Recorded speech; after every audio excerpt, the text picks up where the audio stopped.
मेरे ख्याल से एक दफ़ा पहले भी हुए हैं।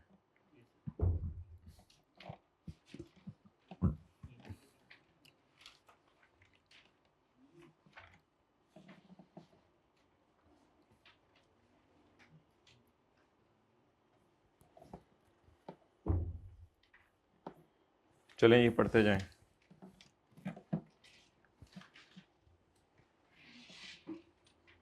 जल्दी पढ़ें। 48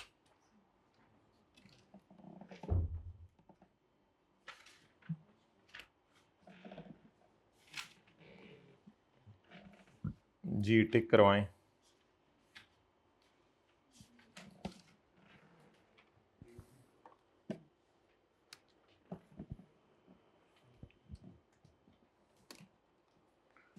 जल्दी बता दें। एक कागज़ और कलम दे दो मुझे। जी कौन सी ऑप्शन है?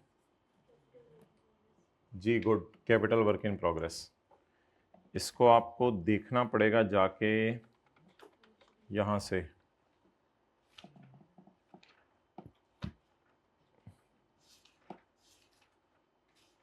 किधर है फाइनल अकाउंट्स?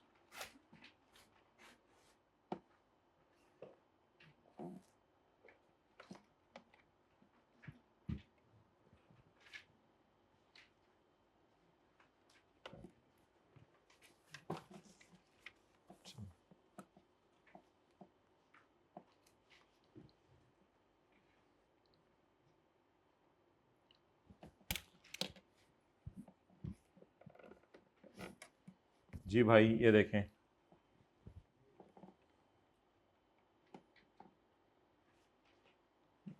ये किन किन चीज़ों को सेपरेट फेस पे शो करना? कंपनीज एक्ट के मुताबिक not required to be disclosed. बस इनको करना है, बाकी को नहीं भी करें तो कंपनी लॉ, वैसे तो आमतौर पे शो किया जाता है इनको अलग, लेकिन कंपनी लॉ कहता है कि कोई ज़रूरी नहीं है, पीपी में भी डाल दें तो खैर है।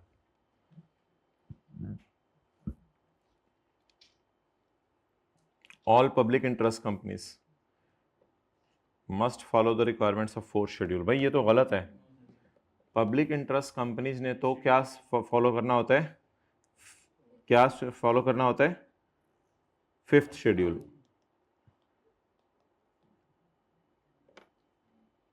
यह दिखाना पड़ेगा, दिखाना पड़ेगा। वैसे तो एक डायग्राम बनी हुई थी, लेकिन अब डायग्राम ढूंढ लेते हैं।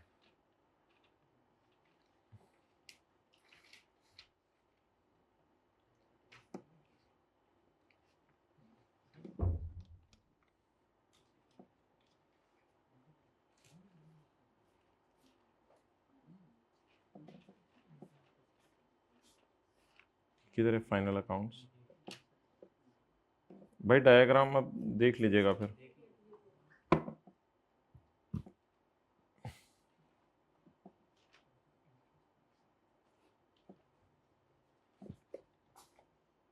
ये शुक्र है मिल गई जी। पब्लिक इंटरेस्ट कंपनीज ने कौन सा शेड्यूल फॉलो करना है? फिफ्थ।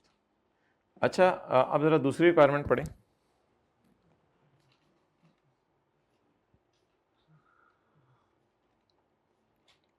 नहीं नहीं नहीं नहीं नहीं नहीं भाई, ये बोथ नहीं है कि नेचर और फंक्शन दोनों से ही पी&एल बना रहे हो। एक या तो नेचर से बना लें या फंक्शन से बना लें। नेचर वाले में होता है sales, other income, depreciation, salaries, और पुराना फॉर्मेट तो आपको पता है। बहरहाल याद करने के लिए लिख लें अगर आपको भूला हुआ है। फंक्शंस में क्या था? कॉस्ट ऑफ सेल, एडमिन और सेलिंग। और नेचर में क्या था? डेप्रिसिएशन और सैलरीज अलग शो करनी होती है। ये फिक्स वाला सवाल दो तरीके से किया था हमने, तो इन दोनों तरीकों से करना जरूरी नहीं, दोनों में से कोई एक तरीका।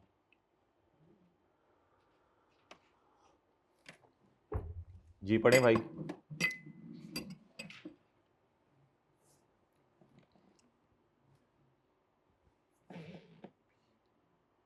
The classification of a company shall be based on current years audited financial statements. अब भाई ये भी जो है वो ऑब्वियसली एक पुरानी बात है, तो ये भी जहन से निकली होगी, लेकिन अगर हम इसकी रिवीजन कर लें तो याद आ जाएगी। तो ये जो small size company, large size company और ये सारी क्लासिफिकेशन है, ये किस बेस के ऊपर होनी है? Previous year audited financial statements की बेस पे। लिखा करें ना साथ, किताब का पेज 619, तो किताब के पेज 619 पे ये बात हमने पढ़ी थी। The classification of a company change where it does not fall under the previous category for 2 consecutive years. ये बात तो ठीक है, ये बात ठीक है। ये भी पेज 619, ये पढ़ लें पेज 619 पे जरा पॉइंट 1 और 2।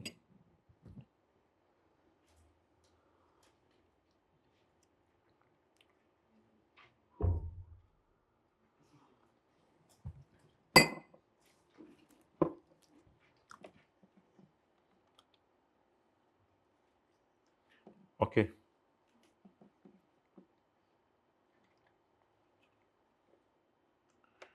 अच्छा ये वैसे आई कि आपने सही नहीं किया, ये इसको नहीं करना चाहिए था, ये इसने अब किताब में अपने लिखा नहीं और डाल दिया है। According to companies act, companies act के मुताबिक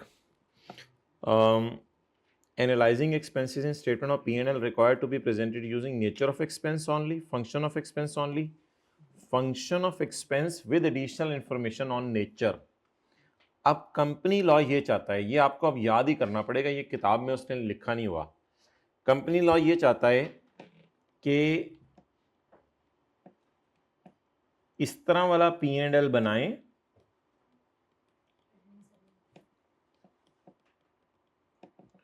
और नोट्स में जाके थोड़ी सी नेचर भी बता दें। नेचर मुराद डेप्रीसिएशन कितनी है और सैलरीज टोटल साल की कितनी है, ये नोट्स में जाके बता दें। ये अब उसने गड़बड़ की है, ये कंपनी लॉ में तो लिखा हुआ है लेकिन हमारी किताब में नहीं था, सिलेबस में।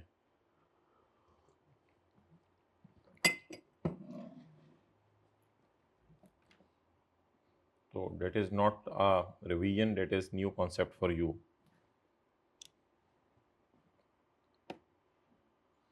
अच्छा 43 पढ़ें, पहले ये पढ़ लें 44। Which of the following accounting framework in schedule of company law applies to a non listed public sector company. Public sector company से मुराद वही public interest company, 5th schedule और IFRS। चलें पिछला पढ़ें आप 43।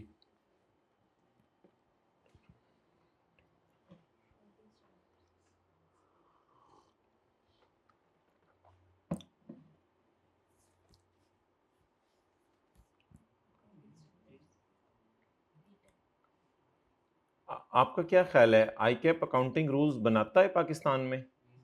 वो तो दुनिया के स्टैंडर्ड्स में बनते हैं। ICAP रिकमेंड करते हैं अकाउंटिंग स्टैंडर्ड्स टू SECP, ये तो किसी तरह का सही लग रहा है। ICAP issue notification in the official gazette, ICAP की कहाँ इतनी ताकत है, नोटिफिकेशन ऑफिशियल गजट में तो हुकूमत ही बना देती होगी। ICAP अकाउंटिंग स्टैंडर्ड्स अप्रूव करता है एप्लीकेबल इन, ICAP कैसे अप्रूव कर सकता है? ICAP तो सिर्फ रिकमेंड कर सकता है, अप्रूवल्स इशूइंग नोटिफिकेशंस ये पावर किसकी है? ये तो गवर्नमेंट की है। अच्छा जी, ये वाला पढ़ें।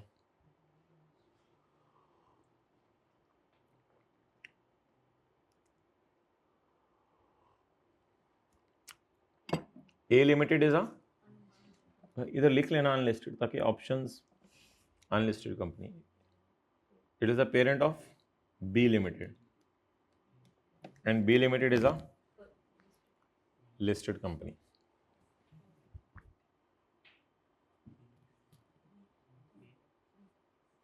लिस्टेड पे कौन सा लगता है? लिस्टेड पे और अनलिस्टेड पे, बस बात खत्म। लिस्टेड पे 4th लगता है और अनलिस्टेड पे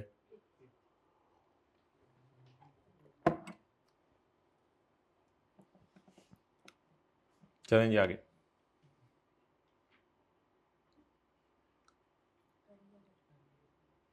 ये वाले सारे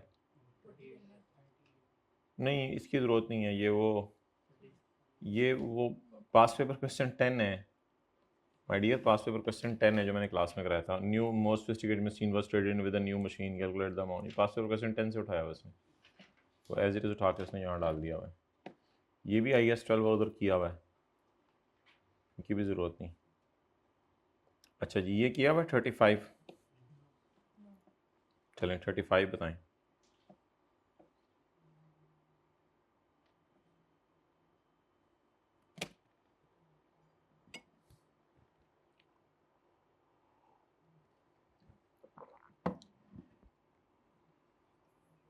मैंने आपको दिखाया था कुछ कंपनीज एक ही सफ़े पे P&L OCI बना रही हैं, कुछ 2 सफ़ों पे बना रही हैं, तो ये बात तो ठीक है। Analysing expenses in P&L may be presented using classification based on nature or their, हाँ IS 1 के मुताबिक अब जैसे मर्जी करें, नेचर दे दें या फंक्शन, लेकिन कंपनी लॉ के मुताबिक क्या करना है? कंपनी लॉ के मुताबिक करना है आपने फंक्शन ऑफ एक्सपेंस के एतबार से बनाने और एडिशनल इंफॉर्मेशन दे देनी है नेचर के बारे में।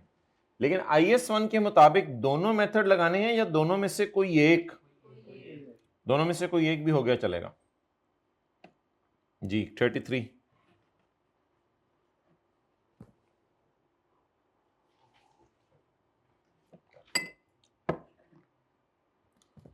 All financial statements are prepared using accrual basis of accounting. जी P&L एक्रूअल पे बनता है, इसलिए कि उसमें खर्चे आ रहे होते हैं, एक्सपेंसेस डेबिट, बिजली का बिल नहीं भी पे किया तो आ रहा होता है। बैलेंस शीट में भी एक्रूअल्स नज़र आ रही होती हैं, पेबल्स, बैलेंस शीट भी बनती है। स्टेटमेंट ऑफ कैश फ्लो तो कैश बेसिस पे बनती है। स्टेटमेंट ऑफ कैश फ्लो ही तो चीज़ है जो कैश फ्लो का आना जाना शो करती है, ये तो एक्रूअल अकाउंटिंग पे नहीं बन सकती। तो फिर कैश फ्लो के नाम का फ़ायदा क्या हुआ अगर कैश फ्लो ही,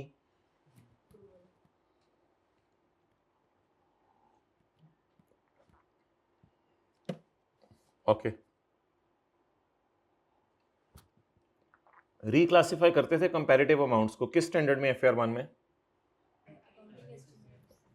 नहीं, अकाउंटिंग एस्टिमेट्स रिक्लासिफाई करते थे कंपैरेटिव अमाउंट्स को, रीस्टेट करते थे समझ लें IS 8 में, अनलेस रिक्लासिफिकेशन इज इम्प्रैक्टिकेबल। और अगर रिक्लासिफिकेशन बोलें क्या है? इम्प्रैक्टिकेबल है, तो फिर तो रिक्लासिफिकेशन कर ही, उसका ये होता था कि डाटा अवेलेबल नहीं होता था, तो फिर क्या करें, कंपनी कुछ भी नहीं कर सकती। ये बात तो सही है, ये बात तो सही है, रिक्लासिफिकेशन करनी चाहिए चीज़ों की, लेकिन कब नहीं करनी चाहिए? जब इम्प्रैक्टिकल है तब कैसे करें जी।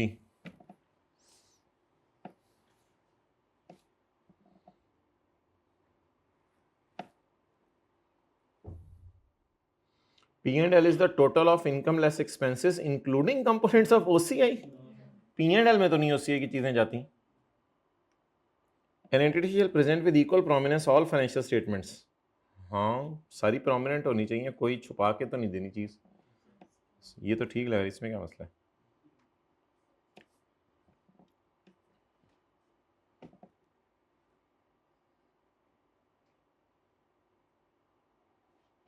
Judgment on whether additional items are presented separately is based on assessment of,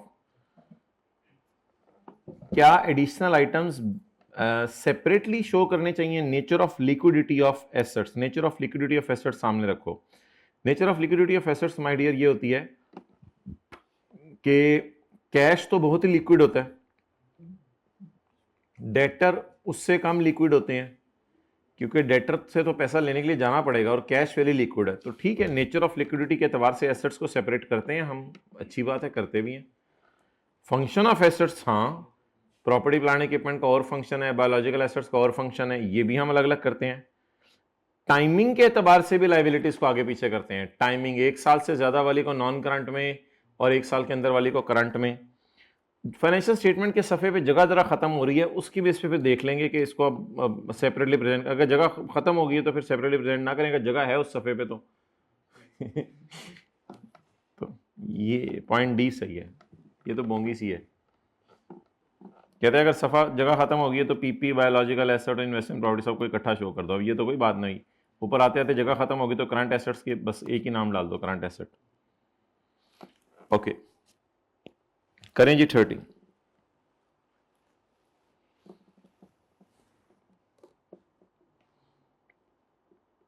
N entities year end is 30 June 2000 19 it breach the condition of loan, इसने एक लोन की कंडीशन ब्रीच कर दी है। लोन लेते हुए कोई कंडीशंस लगाई होंगी बैंक ने, and it is now payable on demand, अब असूली तौर पे ये डिमांड पे पेएबल है, यानी फिर ये करंट बन गया। However, on 30 June the bank agrees not to demand the payment, bank ने कहा मैं पेमेंट नहीं मांगता as a consequence of breach prior to 30 June, जो आपने 30 जून से पहले ब्रीच की हुई है मैं उसमें नहीं आपको पैसे मांगता, परेशान ना हो, giving at least 12 month grace period, और मैं आपको 12 महीने से ज्यादा दे रहा हूं, आप इस मिस्टेक को ना जल्दी से जरा सही करके ले आओ। ऑन 30 जून लेंडर एग्रीज, अल्हम्दुलिल्लाह अब कोई मसला नहीं है, बस ठीक है 30 जून को वो एग्री कर गया। क्या एग्री कर गया है? कि I am not demanding this payment, जो कि तुमने ब्रीच कर चुके हो जून 30 पे, मैं उसकी बिल्कुल पेमेंट नहीं मांगूंगा, और मैं तुम्हें 12 महीने का पीरियड दे रहा हूं, ये मिस्टेक सही कर लो और लोन तभी वापस करना 7-8 साल बाद जब तुमने कहा हुआ है। तो रिलैक्सेशन मिल गई है, तो it will be shown as a non current liability.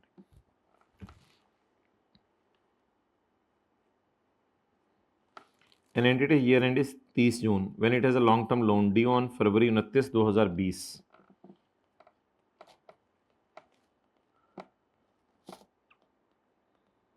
Loan is due on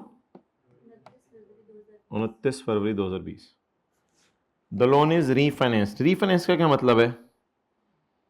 rescheduling करवा ली है, बैंक से जाके क्या करवा ली है? किस दिन करवाई है? On 20 July, and now it will be repaid on April 30। अब ये रीपे होगा अप्रैल 30 को,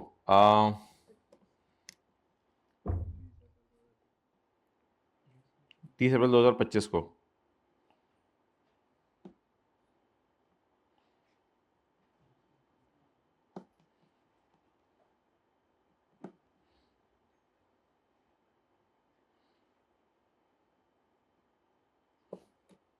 पॉज कर दो भाई, होने में टाइम लग रहा है, टाइम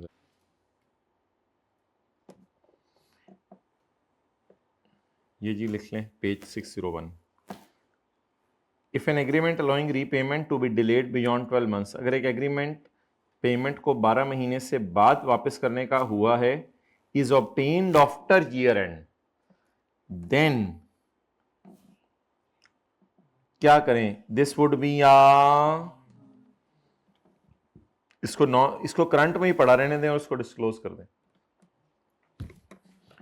अब बताएं, मैंने असूली तौर पे लोन वापस करना था इस दिन, 1 साल के अंदर अंदर, लेकिन 20 साल के बाद मुझे इजाजत मिली है कि 25 में वापस करूं, तो इसका मतलब है इट इज तो इसको करंट में ही पड़ा रहने दें एंड दिस क्लोज, वो तो उसने लिखा नहीं हुआ, पता नहीं एमसीक्यू बनाते हुए, और इसको डिस्क्लोज भी करना है। चलें जी, एमसीक्यू 28।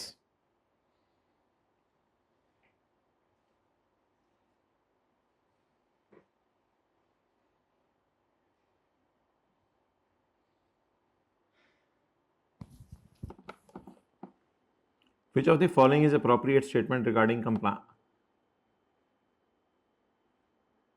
IFRS को मैं फॉलो कर रहा हूं, इसके लिए बेहतर लफ्ज क्या है कि मैं ज्यादातर IFRS को फॉलो कर रहा हूं, बाकियों को नहीं कर रहा। मैं सबको फॉलो कर रहा हूं सिवाय IAS 8 और 2 के। मैं IFRS सबको the financial have been prepared in accordance with selective, थोड़े से IFRS को फॉलो। कौन सी option C 27। Each component of financial statement, ये कंपोनेंट्स और एलिमेंट्स में फर्क बताएं। ये इंट्रो में पढ़ाया जाता है, कंपोनेंट्स और elements. SOCI, SOFP, statement of cash flow, statement of changes in equity, ये क्या है? और elements, good good good good, assets, liabilities, equity, और आगे इसी तरह फिर बाकी जगहों। तो ये कंपोनेंट्स और एलिमेंट्स में फर्क है, लेकिन आप सवाल पढ़े, सवाल तो आसान सा है, उसमें कोई मसला नहीं। सवाल का शायद इस कॉन्सेप्ट से भी ताल्लुक नहीं, सवाल तो बहुत ही आसान है।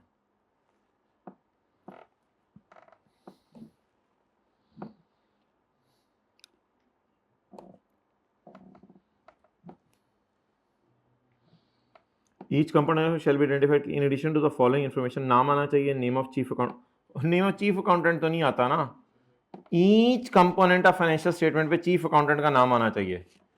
तो डायरेक्टर पागल है, फिर डायरेक्टर का तो सबसे पहले आना चाहिए, उससे ऊपर सीईओ का आना चाहिए, लेकिन आता ही नहीं है ये नाम। बाकी सारी चीज़ें ठीक हैं, ये बताना चाहिए कि सिंगल की हैं या ग्रुप की हैं, बैलेंस शीट की डेट भी आनी चाहिए उसके ऊपर, प्रेजेंटेशन करेंसी भी आनी चाहिए, रुपीज़ है, और लेवल ऑफ राउंडिंग भी आना चाहिए कि रुपीज़ इन 1000 है या रुपीज़ इन मिलियन है, ये सब कुछ आना चाहिए। तो ये नहीं आना चाहिए चीफ अकाउंटेंट का नाम। चलें जी 26, inappropriate accounting policies are rectified. Inappropriate accounting policies को रेक्टिफाई किया जा सकता है, भाई कुछ भी ना पढ़े, बस ये टिक कर लें, इनअप्रोप्रिएट पॉलिसी को किसी तरह रेक्टिफाई नहीं किया जा सकता। Are rectified by disclosure, by notes, by explanatory material. Inappropriate accounting policy का मतलब है कि गलत पॉलिसी यूज की है। 5 वेटेड एवरेज अलाउड है, आपने लाइफो लगाया है, अब इसको जस्टिफाई कर दें डिस्क्लोजर देके, नोट्स देके, एक्सप्लेनेशन देके, बिल्कुल नहीं। इस इनअप्रोप्रिएट पॉलिसी को रिवर्स करके सही पॉलिसी लगाएं।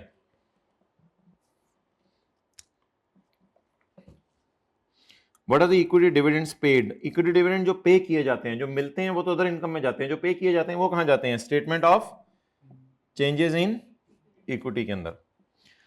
IS 1 में ऑपरेटिंग साइकिल क्या था, FR 1 के अंदर पढ़ा था, ये इंट्रो के अंदर पढ़ा था। IS 1 में ऑपरेटिंग साइकिल क्या था, एसेट खरीदने, उसको प्रोसेस करने और बेच के पैसे आने तक का अरसा, that is called as operating cycle. Asset for processing कौन सा खरीदा जाता है,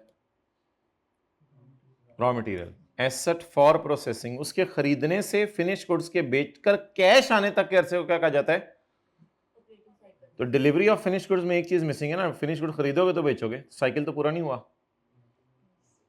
the time between the acquisition of processing and payment of cash to supplier, भाई कैश सप्लायर को पे कर दिया फिर भी साइकिल पूरा नहीं हुआ। कैश सप्लायर को पे करके कस्टमर ढूंढ के उसको बेचना और फिर पैसे आना, फिर साइकिल पूरा होगा।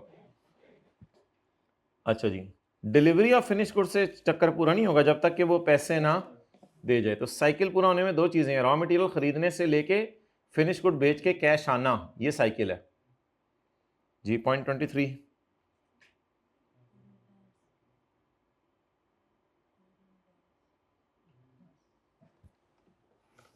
which of the following are not required by IS 1 to be shown on the balance sheet। Inventories balance sheet में आती हैं। गवर्नमेंट ग्रांट्स, गवर्नमेंट ग्रांट्स के बारे में क्या पढ़ा था, किसी को याद है, गवर्नमेंट ग्रांट की क्या एंट्री होती थी, ग्रांट इनकम क्रेडिट। तो फिर ग्रांट इनकम तो क्या कहते हैं P&L में चली जाती थी ना, तो फिर ये बैलेंस शीट में तो नहीं आती गवर्नमेंट ग्रांट। हाँ कोई डेफर्ड गवर्नमेंट ग्रांट है वो फिर अलग बात है, लेकिन गवर्नमेंट ग्रांट तो नहीं आती, ये तो जो तो P&L टाइप आइटम है। प्रोविजंस आती हैं, इन्वेंट्रीज आती हैं, इंटेंजिबल आते हैं बैलेंस शीट में जी। Which one of the following would be shown in OCI।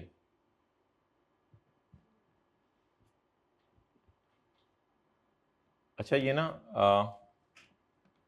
P&L और OCI का इकट्ठा नाम होता है statement of P&L and OCI, लेकिन हम इसका नाम वैसे रखते होते हैं सॉकी, लेकिन ये नाम भी इस तरह कर लें, स्टेटमेंट ऑफ P&L और OCI को मिला के क्या कहते हैं, सॉकी। चलिए जी पढ़ें, जवाब दें। D, revaluation gain on investment property. Investment properties का गेन कहाँ जाता है, P&L में। और इन्वेस्टमेंट बेचने का, यार IFRS 9 में इन्वेस्टमेंट बेचना हमारे सिलेबस में तो नहीं था, लेकिन ये भी P&L में ही जाता है बेचना, ये इसने आउट ऑफ सिलेबस चीज डाली हुई है। IFRS 9 में इन्वेस्टमेंट्स का बेचना हमारे सिलेबस में नहीं है, लेकिन investment FVTPL।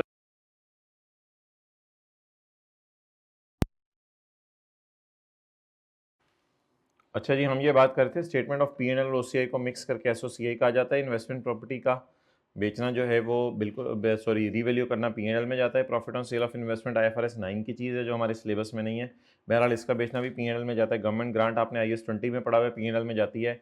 Factory building is a PP, इसलिए ये OCI में जाती है। MCQ 21, which one of the following would not lead to liability being classified as current. कौन सी चीज लीड नहीं करेगी लाइबिलिटी को करंट में रखने से, विच one of the following would not, कौन सी चीज लीड नहीं करेगी लाइबिलिटी को करंट में रखने से? Liability ordinary course of current की बात हो रही है या नॉन करंट की बात हो रही है? Current. Liability is expected to be settle in entity के नॉर्मल साइकिल के अंदर एक लाइबिलिटी पे हो जानी है, तो इसको कहां शो करें? करंट में। अच्छा, नॉर्मल साइकिल से मुराद वही नॉर्मल ऑपरेटिंग साइकिल, इसको करंट में शो कर दें।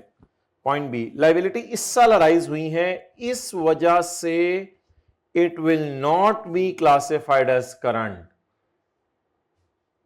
अगर आपने क्रेडिट पे चीजें खरीदी हैं इस साल 2 महीने के क्रेडिट पे, तो इसलिए इसको करंट में नहीं डालेंगे कि ये इस साल खरीदी हैं उधार पे, ये तो बात गलत है।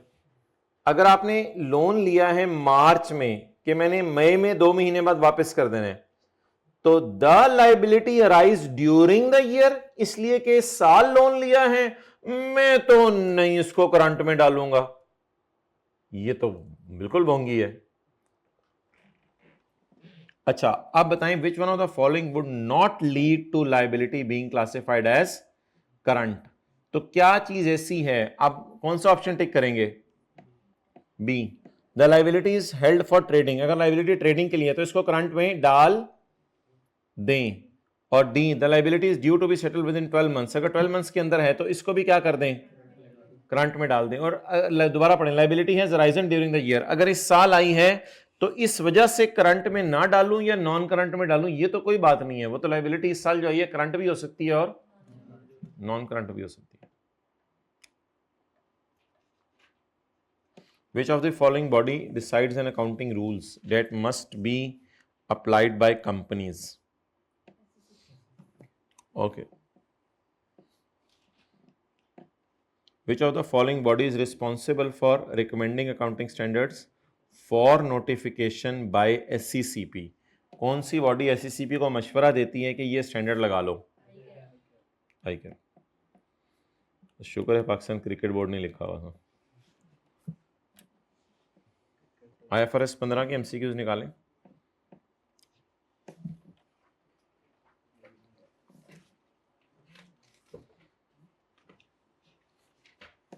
बल्कि